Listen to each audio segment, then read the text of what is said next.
Hey y'all, welcome to welcome to some episode, I don't know, 5? 4? Probably 4, but maybe 5. Unclear. Welcome to an episode of the Nap and Knit podcast. My name is Sarah of Nap and Knit, and I am a person living in Madison, Wisconsin right now. I love to knit. I like to nap. Lately, it's been beautiful outside, so I've been spending a lot of time doing both of those things outside, hanging out with my chickens and my dog. I'm just relaxing and having a nice time. And yeah, if you've watched any of my other episodes, you may know I had this sort of lofty goal of doing this once a month, and that shouldn't be lofty, but for me, apparently it is. But of doing this once a month because I'm keeping track of stash and other things, and a month is just like a really helpful demarcation of where things fall and end. I've done a bad job of that. I did a bad job of it last month where I was podcasting maybe like halfway through, and then I was like, so I don't think I've talked about April. I mean, I've talked about April, but a little bit, and I haven't talked about May at all, and it's now halfway through May, which is fine. I don't know. It's all very confusing. But all this to say, I'm here. I'm going to talk about April and my April totals. Then I'll talk about what's gone on so far in May.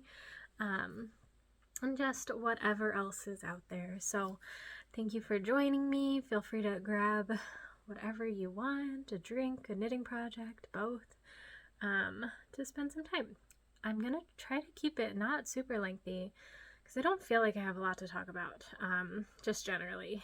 It's been sort of a weird month and a half. Sorry, I'll just talk about things a little bit. I've been doing a lot of job hunting, which is like kind of a nightmare right now. You say like job hunting is a full-time job, and like, yeah, I get it. Like customizing every resume to every job, customizing cover letters to each job, each of those things. It's like exhausting, and I have a personality where I've like convinced myself, I think, that I love things that I maybe don't actually love, or I don't know. Like, I don't feel like I've ever really had like a dream job sort of thing, unless a dream job would be knitting all day without any commitments, which I don't think is a job. So it's a lot of just trying to figure out what I want, and do I actually know what I want? And is it okay to do something that I don't actually think I want because I don't actually really want anything?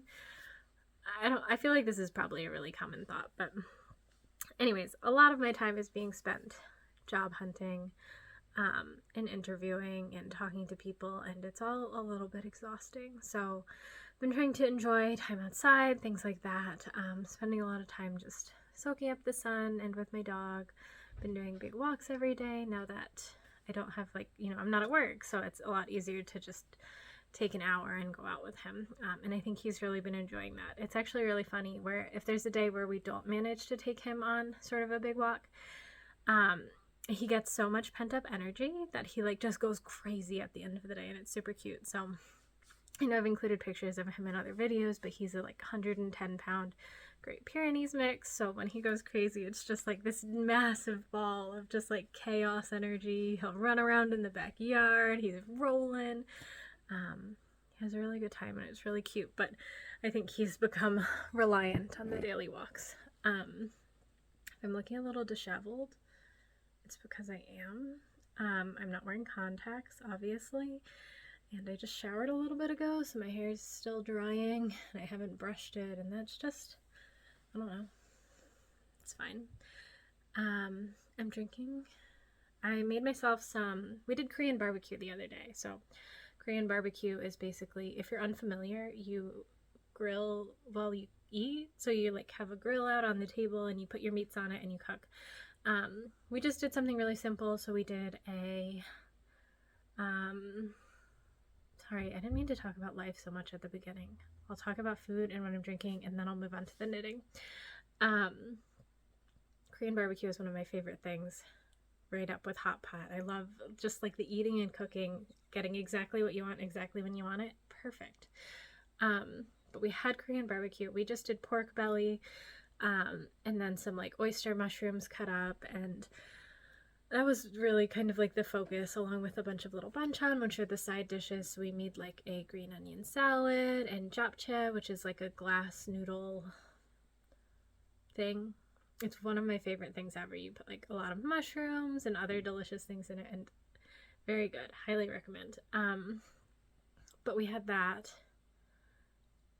I have absolutely no idea where I was going with that story. Why was I talking about Korean barbecue? Oh, okay, so I'm drinking barley tea because barley tea is just one of those things that I feel like goes with Korean food to me. Like, it's just one of those things where you would always have like cold barley tea instead of water when you went to, for us it was Aussie. That was our local Asian supermarket when I grew up, but like an H Mart or something along those lines. So this is filled with cold barley tea that I made the other day. Super easy to make. You just put some barley in boiling water.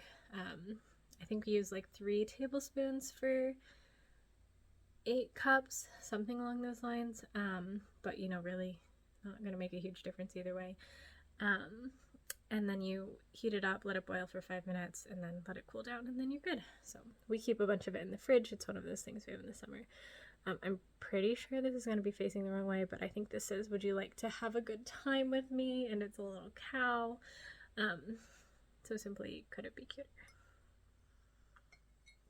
But it just has like that crisp taste that doesn't taste as harsh as water almost. Like really cold water I feel like can taste a little harsh almost because it just like hits you sharp.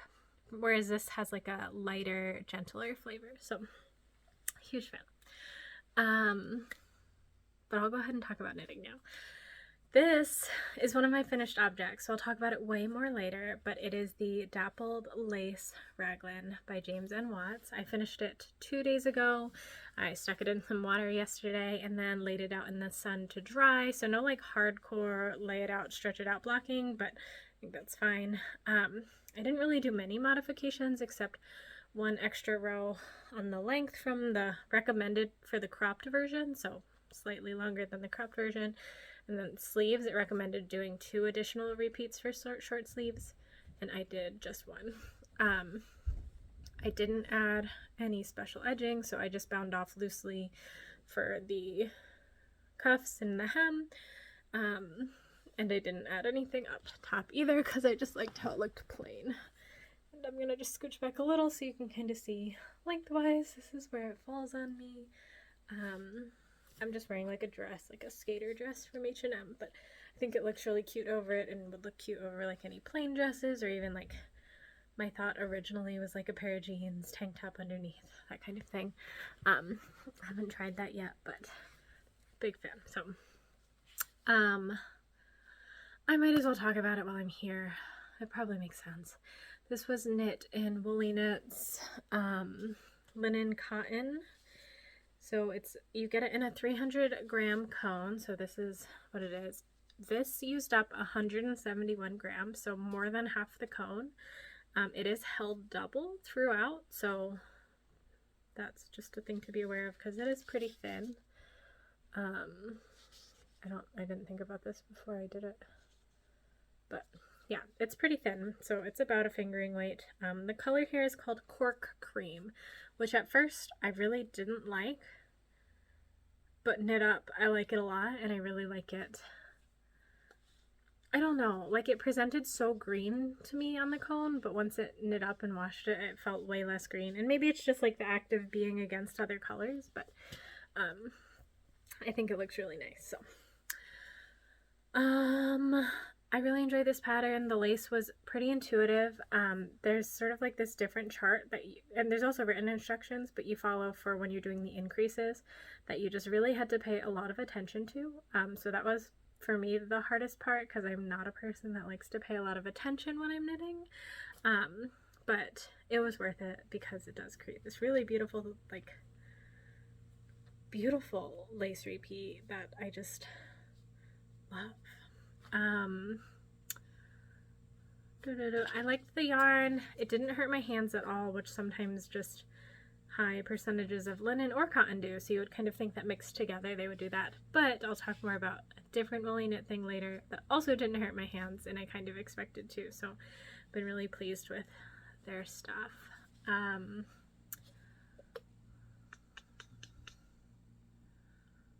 Yeah, I'm gonna pause for a brief moment because I want to grab something that's over there. Okay, I'm back. I'm not gonna show it now. I just figured I'd grab it now. So that is what I'm wearing. Huge fan. If you ever have any questions about anything, definitely feel free to post or comment or message me on Ravelry or Instagram. I'm Nap and Knit everywhere, so you should be able to find me pretty easily. But happy to answer any questions that you might have. But really love it. Final thing, I think I knit the size 3, which I don't remember what that's intended for, but my bust is like 39-ish inches. So that's kind of what we went off of, and I think the fit went very well. I didn't gauge swatch. I usually don't, unless it's like something that, I don't know. I kind of figured the lace would probably be pretty forgiving, and I wouldn't care if it was a little big or a little small. And, you know, ultimately, I think it ended up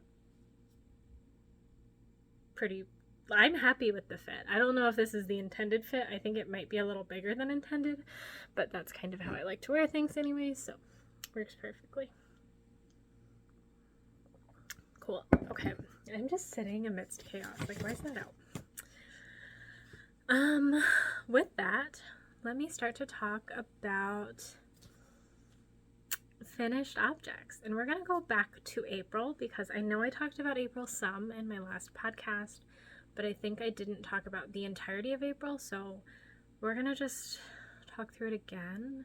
And if you're like, if you have a really good memory and you don't want to hear me talk about something I already talked about, just skip forward a minute or two and I'll probably be done talking about it. But I brought a basket today that has a bunch of stuff in it, and I'm just gonna dump it out and start to talk through it.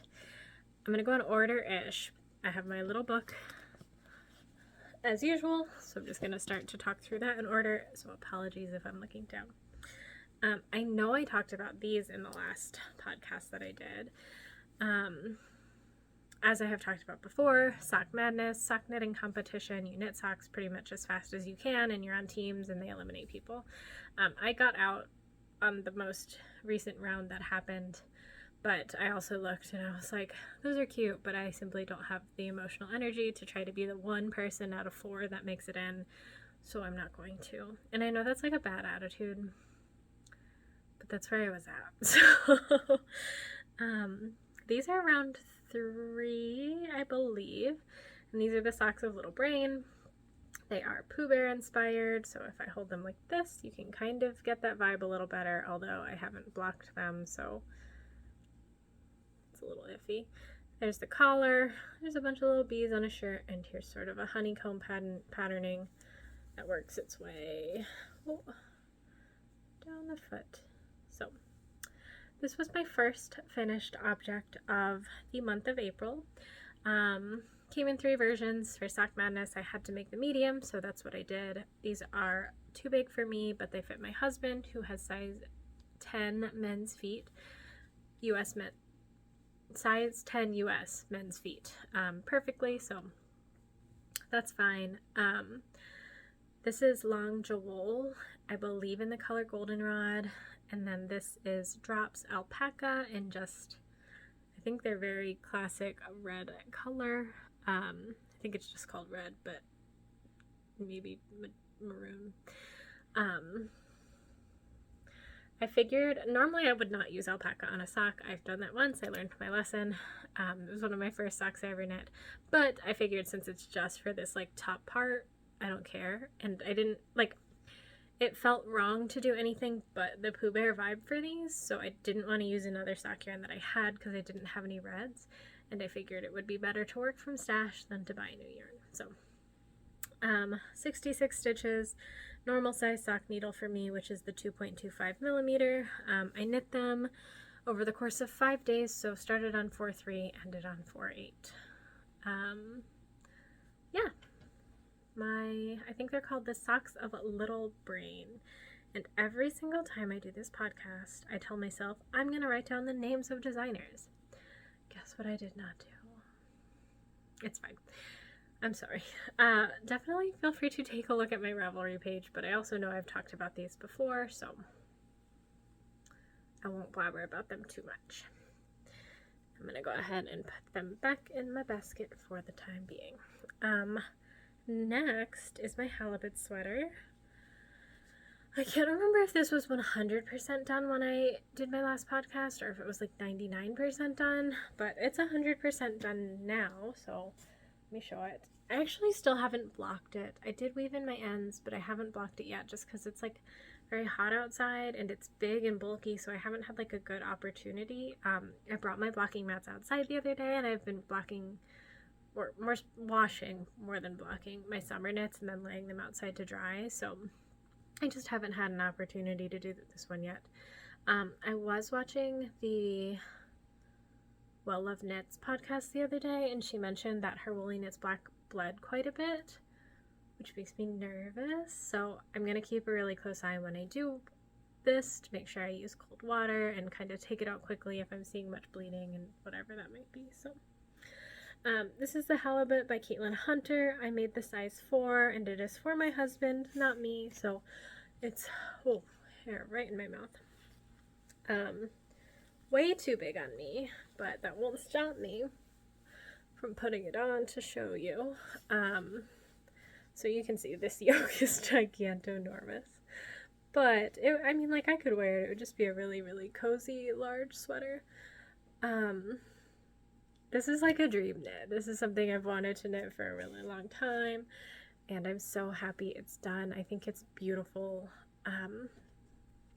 My dream is to knit another for myself, so my husband and I can wear them together and we can be like that disgusting couple. But I do think it's going to take me a little bit of time to muster up the emotional energy to do that again, because it's just a lot of looking. Like, you have to be very aware of what you're doing at all times, and that's not something that I always love to do when I'm knitting. I am going to take this off because it's hot, but it just is miraculous to me that you can draw pictures with knitting. Like, look how crisp and beautiful these fish are. Amazing. So, let me see. The only modifications I did were, I did less decreases on the sleeves. So, I think I just did one less round of decreases, and I made the ribbing slightly shorter than the recommended, because I think it wanted to have kind of like a folded over look, and my husband didn't care for or need that. When I make it for myself, I think I might make more of a mock neck, and then do the folded over sleeves, but here she is. Yarn wise, I think I alluded to this, but this was WoolyKnits in, I think, just their black and white, but it's their British wool. It's definitely a little bit more rustic. I don't know that you're gonna be able to like see that. You can kind of see. It's got a lot of like little fibers and things like that. I think, like, when I just put it on right now, it felt totally fine. Not itchy to me or anything, but I think if you have sensitive skin, it might feel a little itchy. And I think that if I were going to wear it for a long time, I'd probably want at least, like, the more sensitive areas, like my neck and things, to have something else there as well. But, yeah, yarn-wise, I can tell you that this guy used up 391 grams of the black and 60 grams of the white, and both of those were held double throughout because they're fingering weight and the pattern calls for DK, so they're held double throughout. The way I did it was I bought 2 black cones, which each come with 500 grams. It seems very excessive in hindsight, but here we are. It was largely because I didn't want to have to deal with the hassle of winding it off of the cone and then doing that again. And technically, I guess if I do make another, I would have needed a second cone anyways. So I think, yeah. So either way, anything else about this? I think I used the normal needle sizes, so 4mm and 3.75 for the thingamabobs. And this was kind of a long-lasting project. So I started it in November of 2022 and finished it in April of 2023.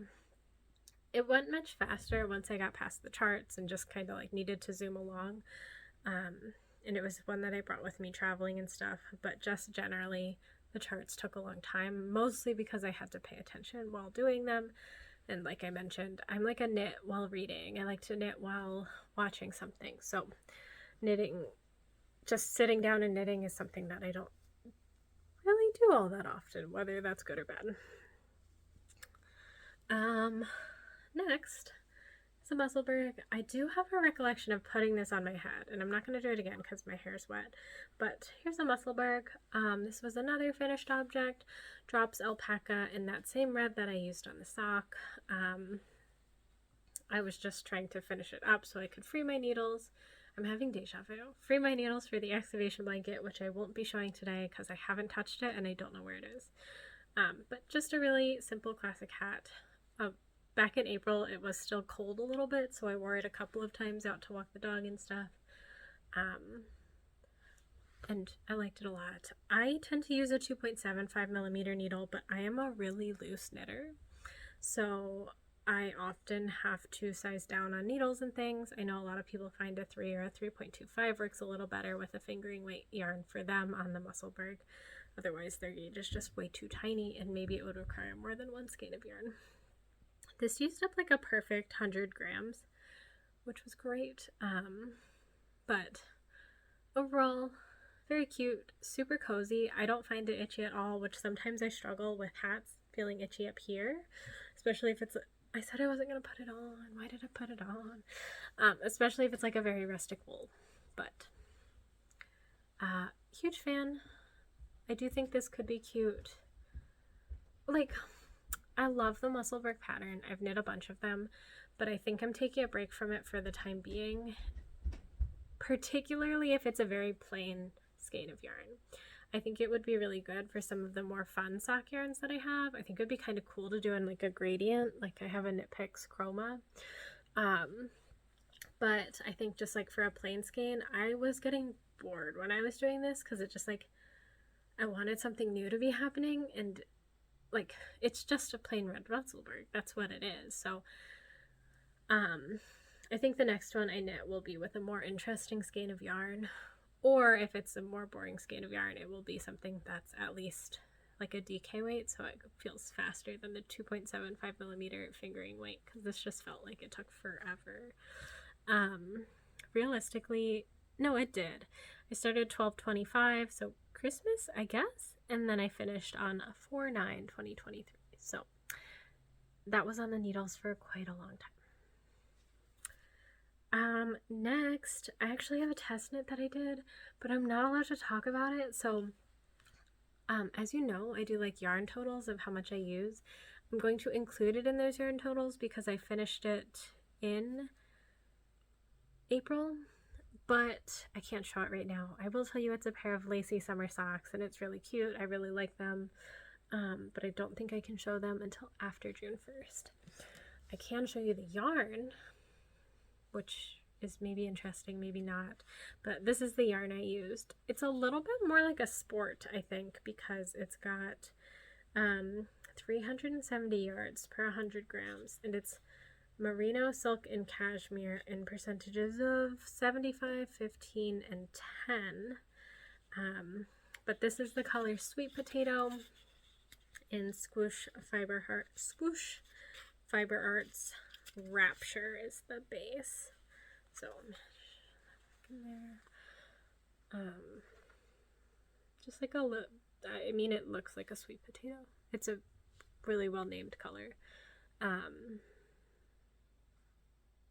It's really cute. They're super warm, very cozy, and I think they look really good in the lace. So I will show those another time, but I did use up about 60 grams of this sock yarn in making those socks, which is great.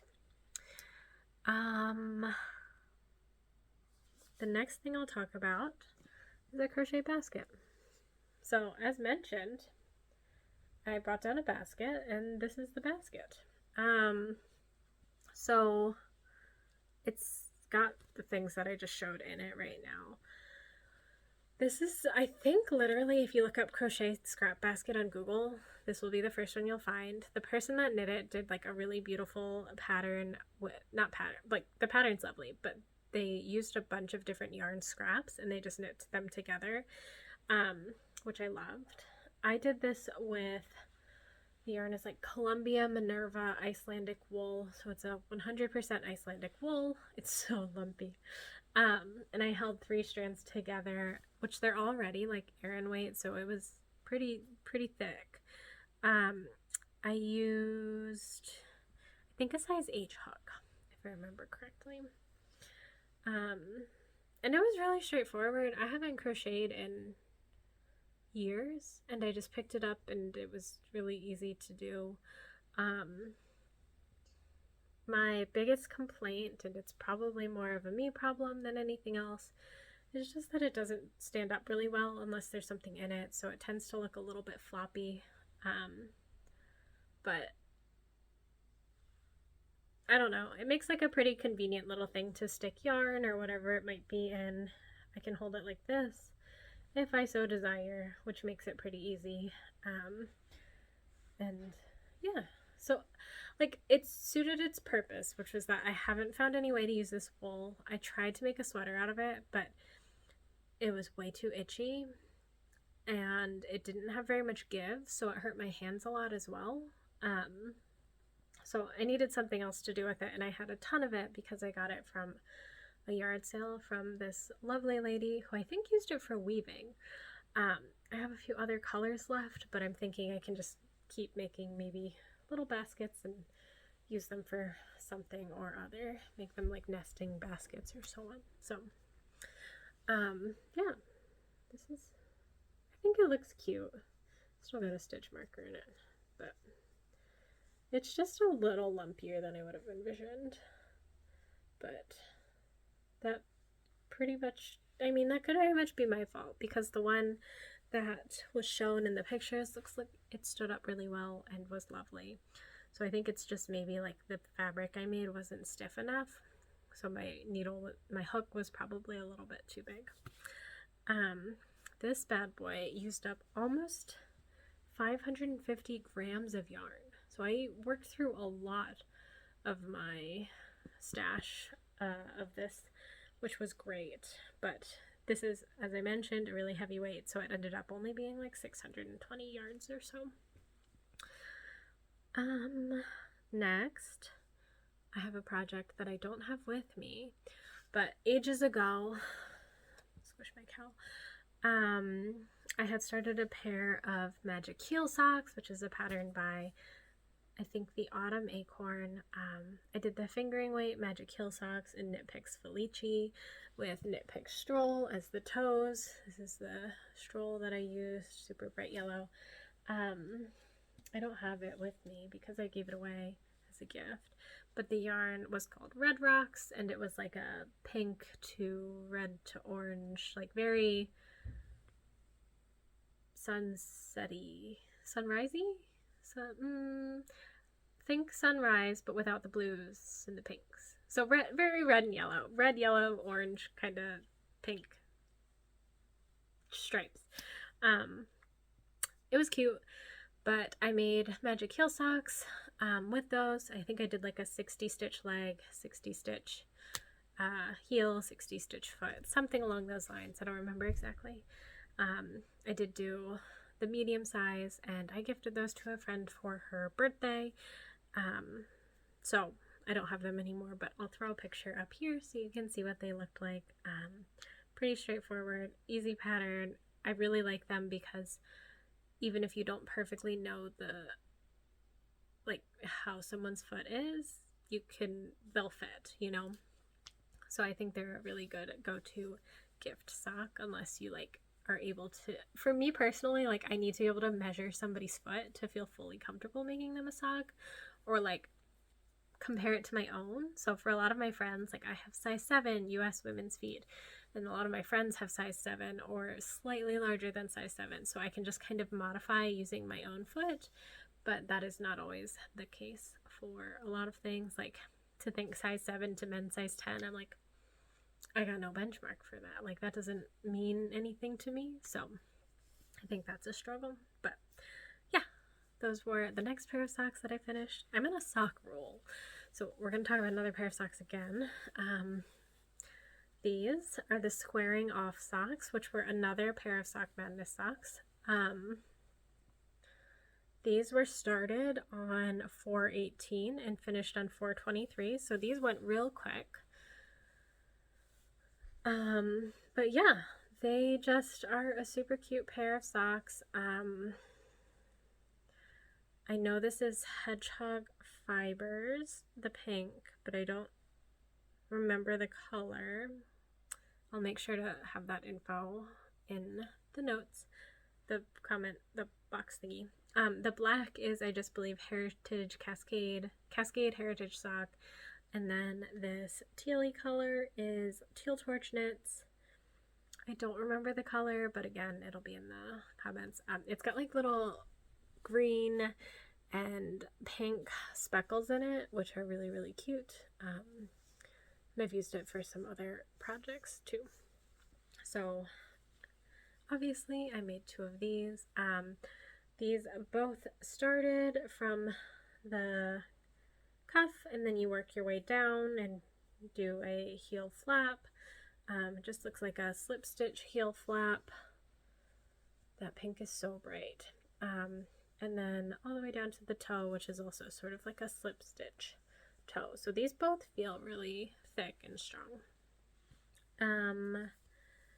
It was a mix of a colorwork and a mosaic knitting pattern. So for the pink, the primarily pink rows, you would just knit them, I believe, and then for the black and blue rows you would do colorwork. So both mosaic and stranded knitting, which was something I've never done before, but I think the overall effect is really, really cool. These were the medium size, so like a 64 stitch, I believe. And the one thing I'll call out, no, this is 72 stitches. This is a 72 stitch sock, which is bananas because like I normally knit myself a 60 stitch sock, but let me see if I can put these on without it just being like so weird. They just barely fit over my heel because of the colorwork. So if you've never knit colorwork on a sock before, one good thing to know is that particularly, and sorry this is weird, but like right here, when you're pulling this over your foot, you have to get this part, this, you know, thing here, you still have to get that over the widest part of your foot, which is like here. So if this is really tight, it can be really hard to get over. And colorwork tends to tighten your gauge quite a bit just because it's pulling in, you know, like if you don't leave enough yarn between stitches, which you often don't want to do, otherwise it'll get caught, it means that it can be really, really tight. So the sizing for colorwork socks I find often feels super unintuitive because I look at that and I'm like, 72 stitches, literally never. But this is 72 stitches and like I have to work to get it onto my foot. I now have an extremely warm foot, but I don't know if I want to take it off. It's a lot of work. So anyways, as is, these fit pretty much perfectly. I really like them. I think they look good in like every color combination. So, you know, if you find them interesting, I think they're a really cool one to go look and see what other people have done, because they are so fun. And a lot of people did like fraternal socks, so maybe they did this one and then they would have done the next one, but the main color would have been black. I think that looks really cool too.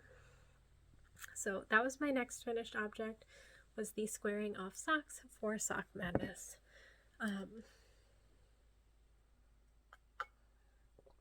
Tea break.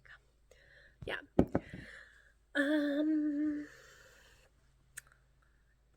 I had this interview the other day, and I don't remember what I was talking about, but I think it was something that was exciting to me. And the person like stopped me at one point. They didn't stop me, but they waited until I finished, and they were like, "You do this thing that I do where you get excited about something and then you talk so much that you can tell that you're not breathing, and then you just like keep going and then you can't breathe, and it's like pretty obvious, but like I do that same thing because I get so excited." I was like, yeah, I have that problem. They think I'm having that problem right now. So we're just gonna a moment. I've never had somebody call me out on it before. It was funny. The next thing I have to talk about, my final finished object of April. And that felt like a lot. I was gonna say none of them were big. Technically the halibut was big, but it was going on so long that it kind of like felt anticlimactic to call it a finished object. I don't know. That seems weird, I guess. It feels weird to assign it to April because it's just like it's been so many months that it's like, okay, it's been going on forever. My final finished object is a pair of Afterthought Heel Socks. I started these bad boys in December of 2022. I was going on a trip for a friend's birthday, so I brought them and I just knit the tube on the plane. So ignore the heel. It was just a tube of this yarn. This was the yarn I dyed myself. So fingering weight sock yarn, 25% nylon, 75% merino wool, superwash, and I just did like blue and light purple, not blue, green and light purple variegation. So it ended up kind of like a stripey situation. So I knit the whole foot. It's 64 stitches, and then I started from the leg, knit the whole foot, knit a toe, and then I didn't do like a forethought heel where I did. A forethought heel is when you know you're going to do a heel later, and you take a different strand of yarn and you knit a row or two. That way when you're picking up your stitches, it's maybe slightly easier to identify which ones you want to pick up. And that gap is already there, so you don't have to cut any yarn. I did a true afterthought heel, which means it was literally just a tube, and then I picked a spot based off of like a foot length. I pretty much just held this up to another sock that my husband had and figured out where the heel should go, and then cut all the way across half the stitches, so 32 stitches. Okay, no, poorly described. Cut the middle of the 32 stitches. Rewind. Don't use this as instructions if you're going to be attempting this. Find another video. In fact, I will recommend Knitty Natty's Afterthought Heel video because that is what I used. You pick up stitches on both sides of a center, like whichever one you have decided is going to be where your heel is going to be. So you pick up 32 stitches on one side, you pick up 32 stitches on the other, you cut right in the middle and then unravel to each side. So then you'll have basically two, like a needle here, and an empty space in the middle, almost like a toe. And then you pretty much do a toe on the end of it. So then you knit it, like you just do your decreases every other row till you get to whatever you want your heel to be. I used Knitty Natty's tutorial for this, and the only thing that I'll say I think I struggled with, and I don't love and want to change for the next time I do this, is I think she recommended doing, so you start off with slip, slip, knit all the way across that row to the last two stitches, knit two together, and then repeat on the second side for when you're doing your decrease rows. But for me, that made this seem like a little too obvious. The way they're right up next to each other feels a little bit weird to me. Versus on a toe, where I tend to do something like leaving like a gap stitch on each side, and it creates that more like thicker looking seam. So I think the next time I do this, that's probably what I'll do, is just leaving that extra stitch on the side so it doesn't look so harsh almost. But yeah, either way, it was like really easy. I put these off for a really long time. just because it seemed kind of daunting. But once I sat down and did it, it wasn't bad. And I actually started another pair just because they're so easy to have on the go that I figured I might as well. But this is my final finished object of the month of April, which I used 64 grams for. 64 stitches, 64 grams. Yeah, so that was a lot of stuff. But those are all my finished objects for the month of April. If I were to add together how much yarn I used on all of those things, which I already did, so I don't know why I'm being so weird about it, but if I total up the total amount of yarn used in both grams and yards during the month of April, I used up 1,450 grams, which a lot of that was from the basket, just because it used up so much yarn because that yarn was so heavy. A lot of it too was from the sweater, and then there was just a lot of miscellaneous small sock bits that kind of went into it. So total at the end of the month, 1,450 grams of yarn used. In terms of what that was in yards, it ended up being about 4,589 yards used, which feels like quite a bit. This was probably helped by the fact that, one, I knit a lot of socks, which are low gram but high yardage, and two, the WoolyKnits sweater, the Halibut sweater, the yarn was held double, so it, like, one way to think of it is it's using that fingering weight yarn twice as fast. So yeah. In my last video I did talk about acquisitions, which were technically April acquisitions because I got them in April. So when I did my total for the year, I am still negative, but it's a big yikes. So in April, as I mentioned previously, I did acquire a few things, starting easy. One of them was this sock yarn, the long Jawoll, which I used for those Pooh Bear socks. This is what I have left, but I used a skein in a little bit. I also acquired a number of yarns from WoolyKnits, so 2 of their merino wool cones, 1 cotton and 1 cotton linen. Together, what that means is I acquired 1,800 grams of yarn and 9,558 yards of yarn, which is a whole freaking lot. So here we are. Does anybody else simply never use a handle on a mug?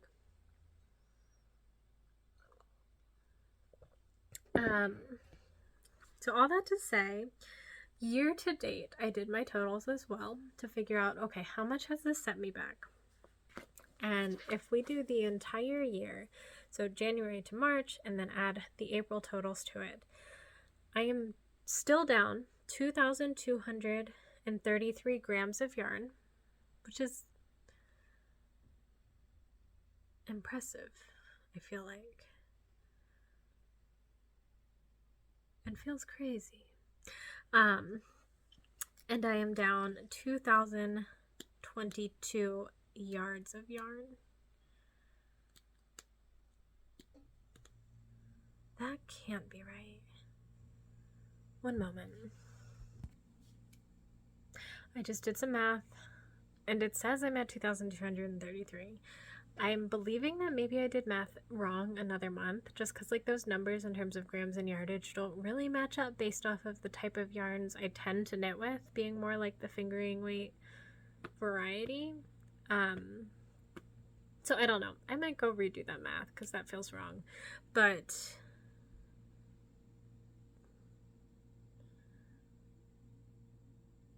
maybe it's the other one that's wrong. 7,000 plus 4,500. One moment again. Okay, no, both maths check out. I don't know. I don't know anymore. I'm gonna go back and look at previous months, and maybe I'll put this on the computer. But that feels like a lot of work. Either way, I believe I am at a net negative still, which is good.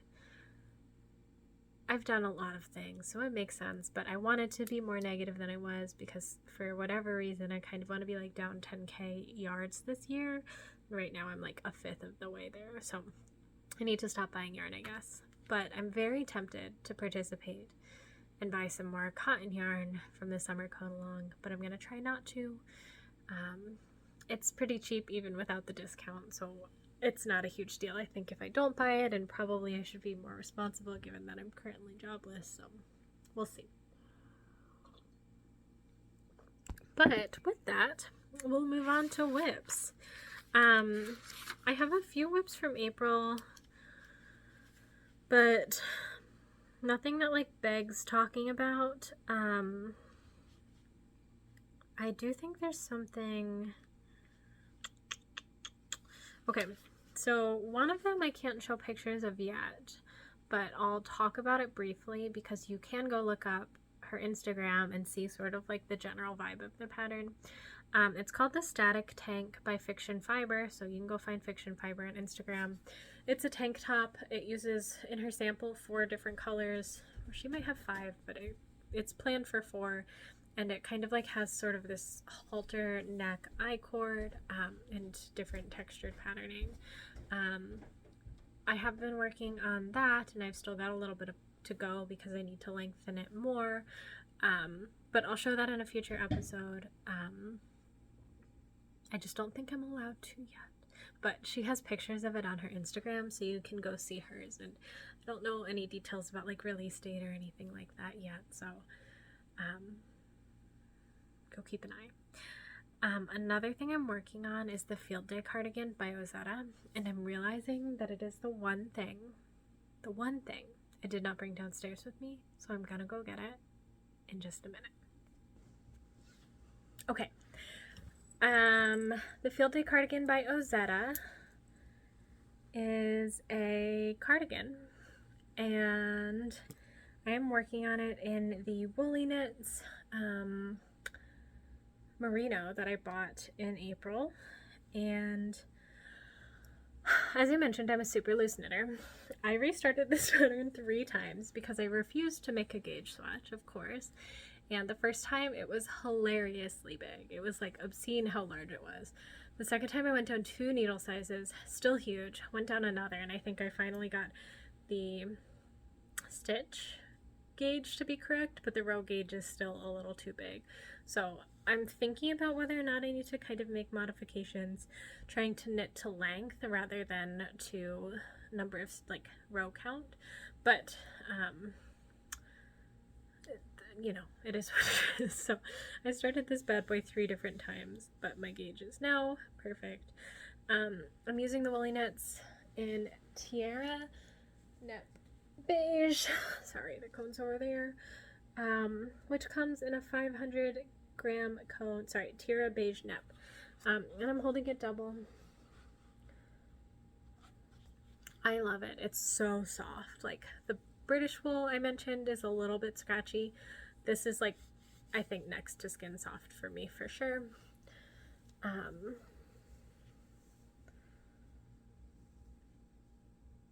I really love the way the little neps are working up in here, and I think this is going to make such a wonderful cardigan. I've a little bit put it on hold for the time being, just because I am working on some other things, but this is kind of where we're at so far. And it's a little hard to see. I should probably work on it a little, only because then I'm going to forget what I'm doing.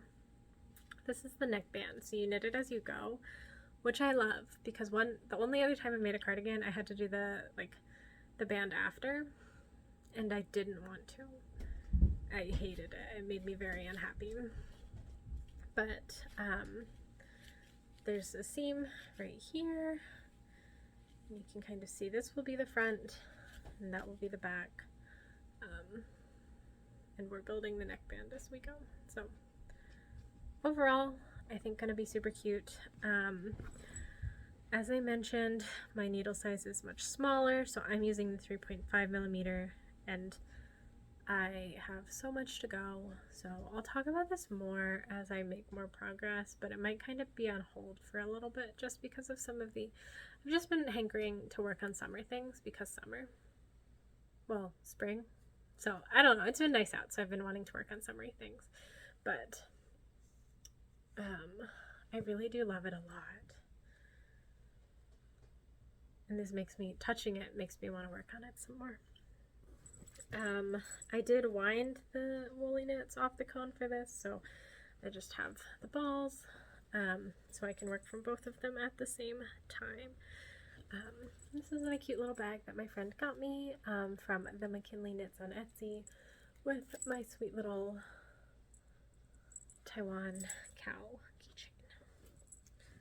So that is my first work in progress from the month of April that I can show you. And then that's kind of it. I have my excavation blanket, but like I mentioned, didn't touch it, so I'm not going to show you guys that. But yeah, I'll talk briefly about May, just because it's now May. It's now almost June, so I'll just talk about May. I'm gonna have a horrifying lack of finished objects or anything, because like I said, it's been a weird month. But I do have a few things. First one,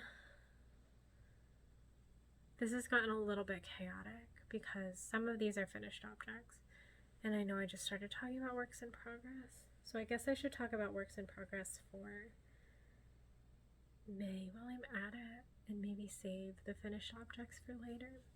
So May works in progress, I'm gonna do those. I'm sorry this is so chaotic. Here's a work in progress for May.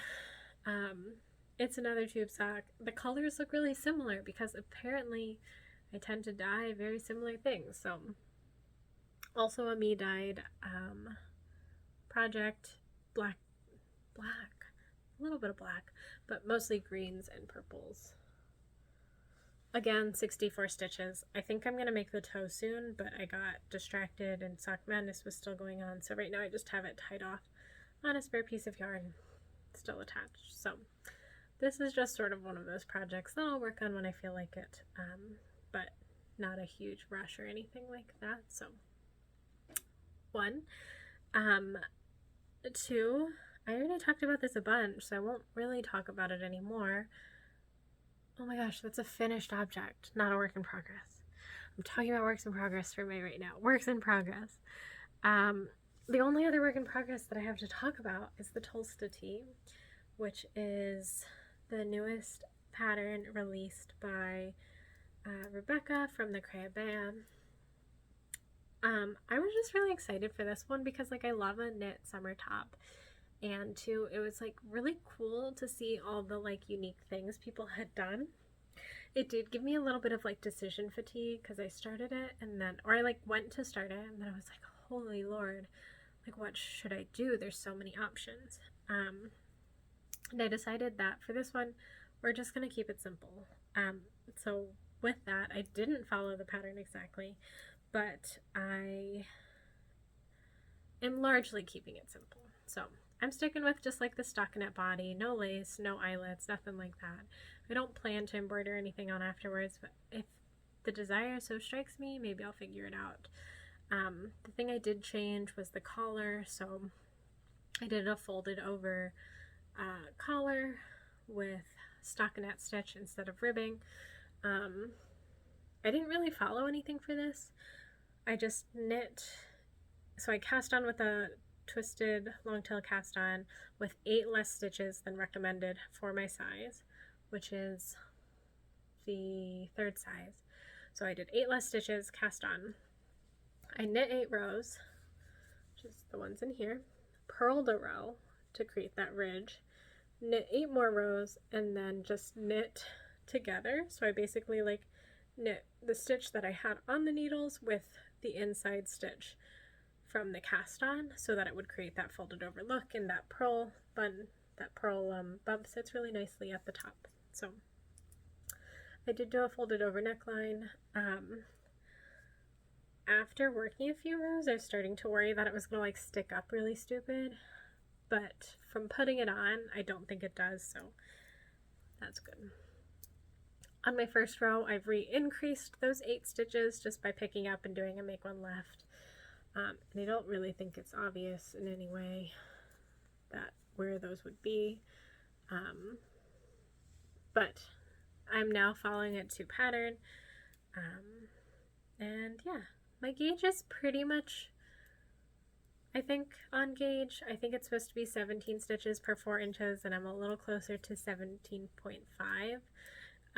But I'm just going to kind of see how that fits and what it looks like, and maybe do an extra row of raglan increases if I need to, but I don't think it's going to alter anything for me all that much. So yeah, those are my current works in progress, which is like nothing. So it's really like this shirt, a cardigan that I haven't touched, and I mean this just came off the needles like 2 days ago, so I think I've been itching to cast on some other things, but I'm just trying to figure out what those things should be.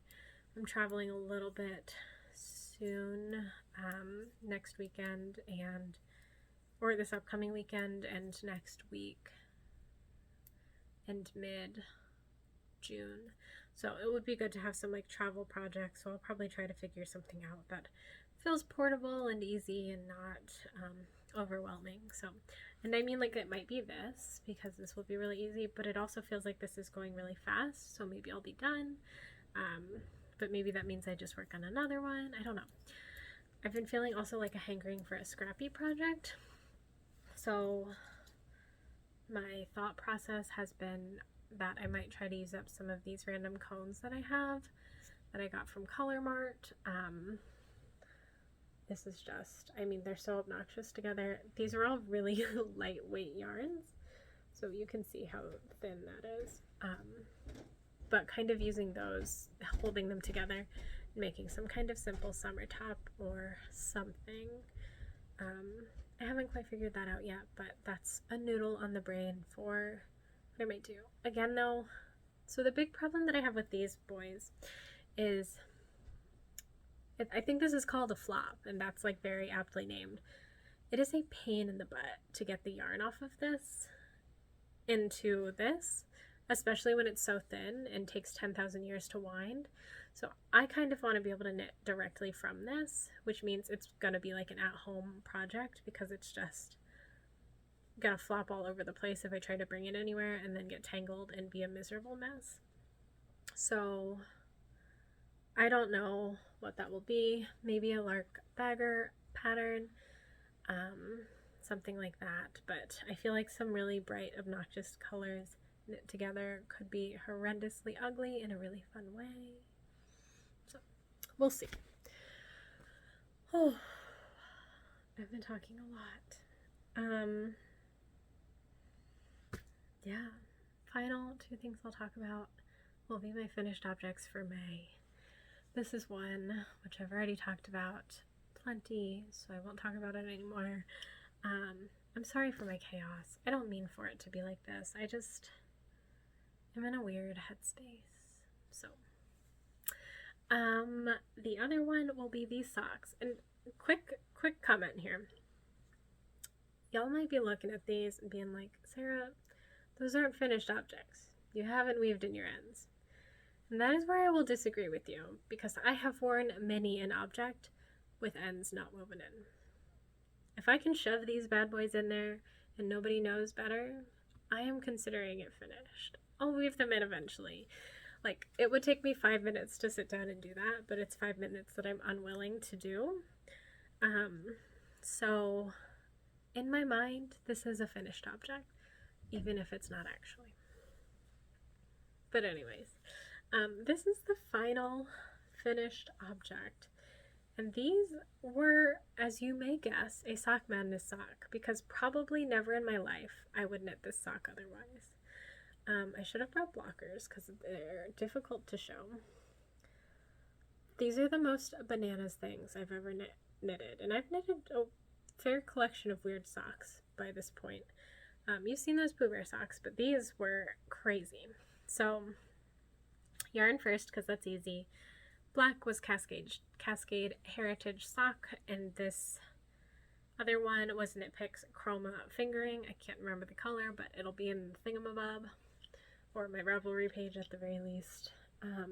Knitpicks Chroma, it actually started with this, faded down, and then to a red, and then from the red into a yellow, and then yellow back to a purple.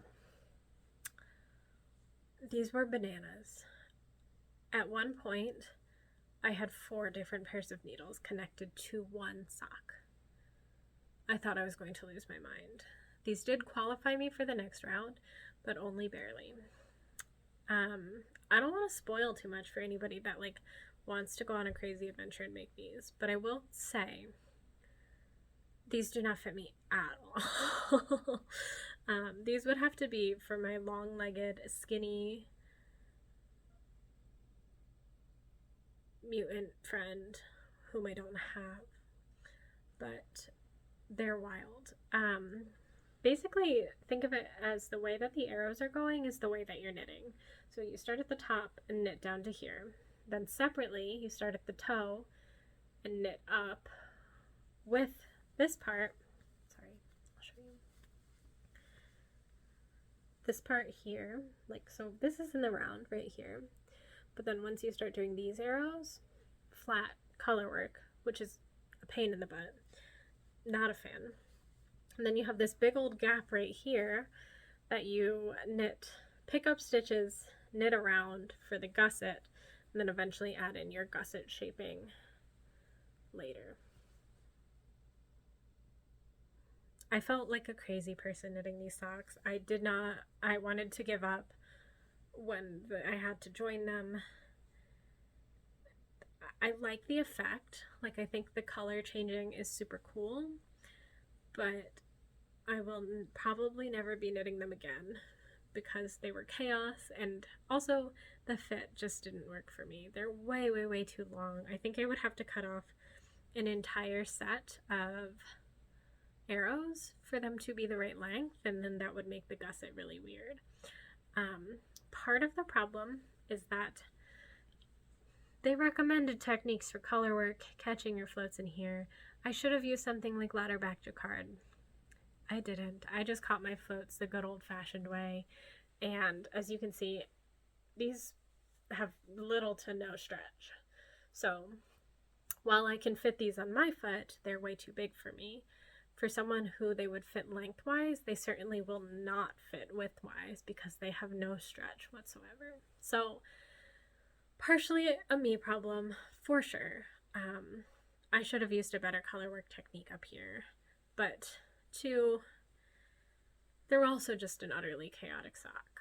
I think I might just block them out and leave them somewhere to display because they're cool looking for sure. Like, they look really neat, and they were an experience, and I'm not mad I did it. I wasn't terribly attached to either of these yarns, so I'm not like sad about them going into this project. But they're wild, fully wild. So these are called the Wrong Way socks, and they were bananas. I feel like that was like a negative note to end on. I don't mean for it to be.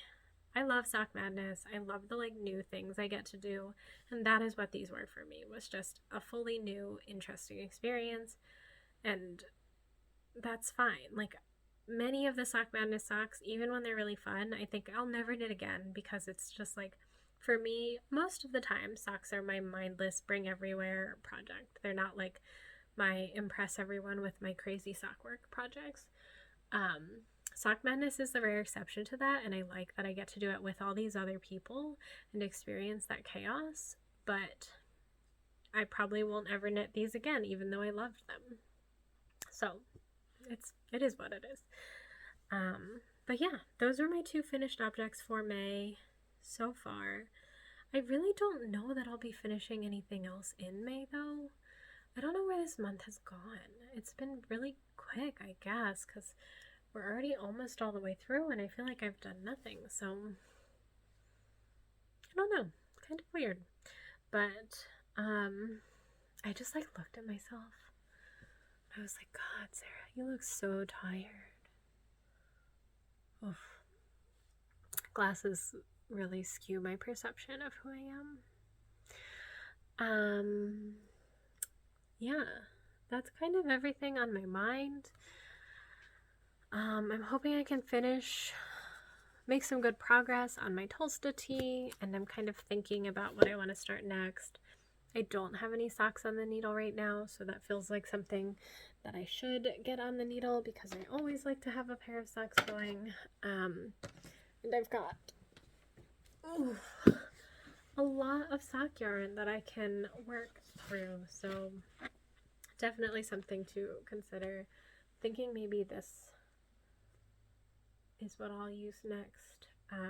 It's a Knitpicks yarn. Actually, a lot of what's in this box, oh, there's that Red Rocks colorway I was talking about earlier, is scraps. So kind of figuring out maybe if I want to just do a pair of scrappy socks or something like that. That might be next. I've been noodling on the No Limits sweater, but I don't know. I just feel like I'm having a moment, and I don't know what that moment is. I want to do something scrappy, for sure, but I don't know what, and I'm having a hard time convincing myself to start anything, so I'm enjoying the Tolsta tee that I'm working on. My mojo has gone somewhere, and I don't know where it is. I don't know if it's just like the warm weather is making me want to knit less. Who knows? Who knows? Either way, it's okay. I've still got plenty to do. It's been nice to be outside, garden a little, and been reading a lot of books. I finished Cloud Cuckoo Land, which I loved. I gave it 5 stars on Goodreads. I went to Demon Copperhead, which I liked. I didn't love as much. I've never read David Copperfield, but I think it's like compared to David Copperfield. I think I tend to like something a little bit more fantastical almost, like less serious, less heavy, and it was definitely of that vein of a little bit more heavy and intense in some ways. I don't know that I found it super relatable, and I think that's just maybe why it wasn't as interesting to me. I definitely thought it was good, and I liked the writing, but it wasn't a 5-star for me. I think I put it at 4 stars. And now I'm reading Or I got YN by Esther Yi. I don't really know much about it other than it's about somebody that like gets obsessed with a K-pop singer. But I've been seeing it all over Book Talk. And you know, I thought this will be fun. So that's sort of next on my reading list. I'm just babbling at this point. I'm like looking around me. I don't know what I need to talk about. It's been an hour, so I should probably stop. Maybe I will throw some footage in here. I haven't really been taking a lot of videos. I've just been taking pictures of flowers and things. So maybe there will be something fun at the end here, and maybe there won't. Maybe it will just be silence, and then the next video will pop up. But I will say thank you as always for joining me. Wow, if you've made it this far, I'm sorry. I am a rambly, chaotic mess that can't keep her act together, but that's where we're at right now. Definitely feel free to reach out if you have any questions or things. And I'll see you again next time I post, which I make no promises because I seem to be bad at keeping them. But I do post a little more regularly on Instagram, so if you just want to see pictures of what I'm up to, that's as good of a place as any. But yeah, thank you for stopping by, and I hope you guys all eat something delicious and have a really lovely good day. But bye, y'all.